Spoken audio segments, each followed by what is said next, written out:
अलंकार अलंकार म्हणजे दागिना. ज्या गुणामुळे भाषेला शोभा येते त्या गुणधर्माला भाषेचे अलंकार असे म्हणतात. उदाहरणार्थ, क्रांतीवीर भगतसिंग वाघासारखा शूर होता.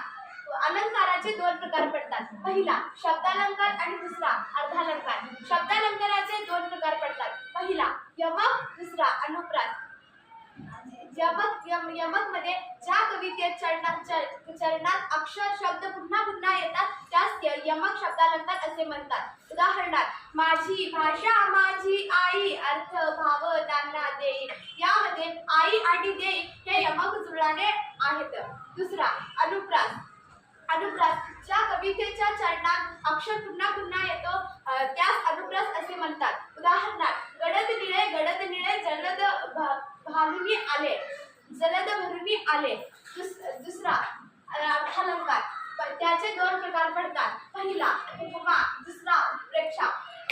उपमा ज्या वस्तूमधील साम्य किंवा सारखेपणाचे वर्णन केलेले असतात त्यास उपमा अलंकार असे म्हणतात. यामध्ये उपमा अलंकारामध्ये सारखे, गट, जसे, समांतरी असे शब्द येतात. उदाहरणार्थ, आई सारखे दैवत साऱ्या जगात नाही. दुसरा उत्प्रेक्षा. यामध्ये उपमे व उपमा आहे.